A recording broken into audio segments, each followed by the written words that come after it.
پیغام افغانی بملت روسیہ۔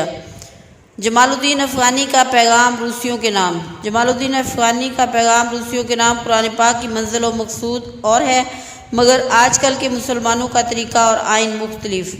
اس کے دل میں وہ آگ نہیں رہی جو باطل کو بھسم کر دے، اس کے سینے میں جناب رسول پاک صلی اللہ علیہ وآلہ وسلم کی محبت موجود نہیں۔ یہ مسلمان قرآن سے فائدہ نہیں اٹھاتا، اس کے جام میں نہ شراب ہے نہ تلچھٹ۔ اس نے خود ہی کیسر و کسریٰ کا طلسم توڑا اور خود ہی بادشاہت کے تخت پر بیٹھ گیا۔ یوں یوں سلطنت کے درخت نے قوت پکڑی، مسلمان کے دین نے بھی بادشاہت کا نقش اپنا لیا۔ بادشاہت سے نہ صرف انداز نگاہ بلکہ عقل و ہوش اور رسم و راز سب بدل جاتے ہیں۔ اے قوم روس، تو نے اپنا نیا انداز پیش کیا ہے اور پرانے آئین سے اپنا دل فارغ کر لیا ہے۔ تو نے بھی ہم مسلمانوں کی طرح کیسریت کی ہڈیاں توڑ دی ہیں۔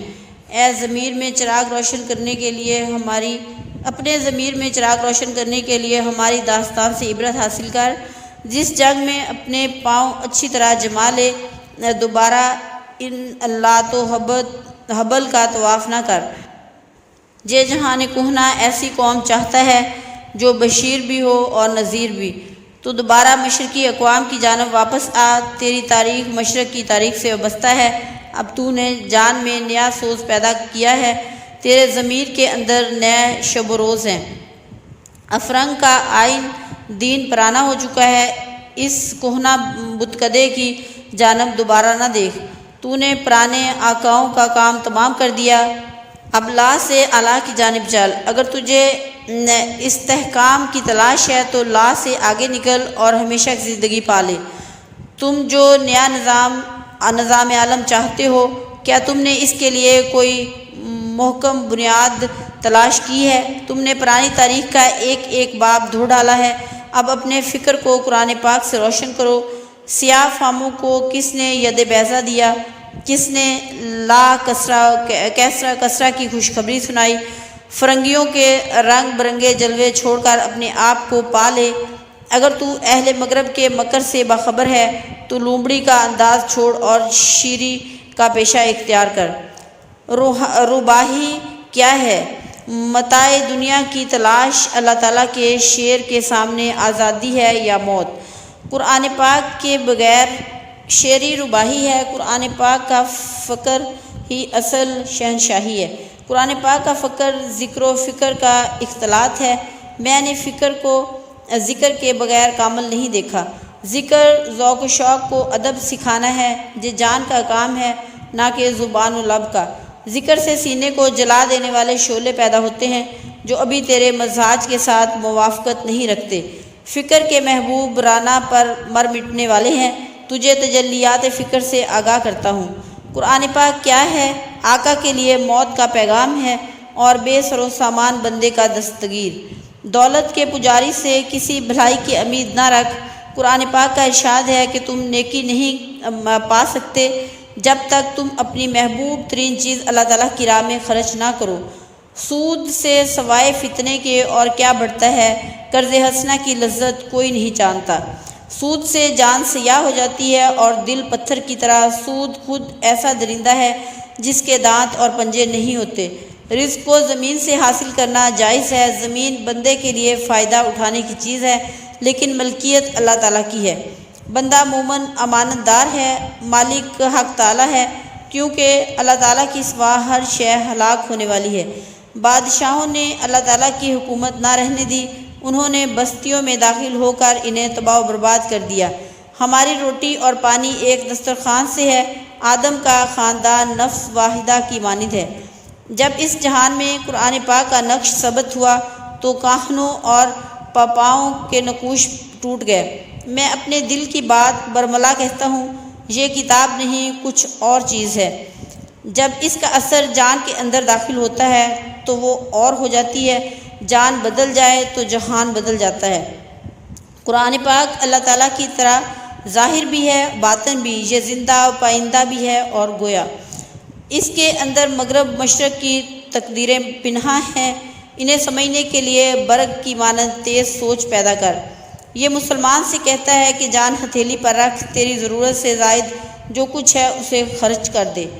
تو نے اور طرح کی شرع و آئین بنا لیا، اور ذرا اس پر قرآن پاک کی روشنی میں غور کر تاکہ تو زندگی کے بم و زیر اور تقدیر و حیات سے آگاہ ہو جائے۔ ہماری محفل میں نہ شراب ہم نہ ساقی مگر قرآن پاک کی آوازیں باقی ہیں۔ اگر ہماری مضراب ناکارہ ہو چکی ہے تو آسمان کے پاس ہزاروں نئے زخم آور موجود ہیں۔ اللہ تعالیٰ کا ذکر قوموں سے بے نیاز ہے، وہ زمان و مکان سے ماورا ہے۔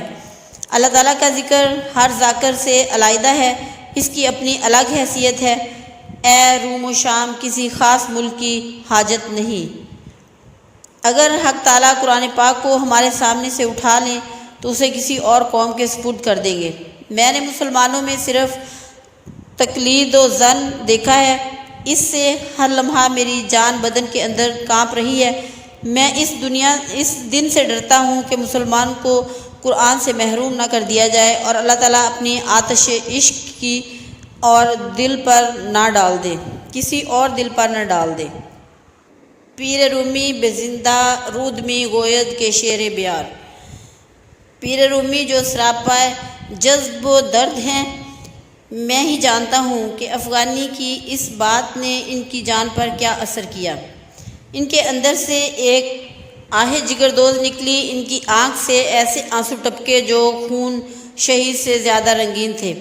رومی جس کی نگاہ کے تیر نے صرف جواں مردوں کے دلوں کو شیدا ہے، انہوں نے افغانی کی طرف نگاہ کی اور کہا، دل کی شفق کی مانند خون میں رنگین کرنا چاہیے، اپنا ہاتھ اللہ تعالیٰ کے فتراک میں دینا چاہیے۔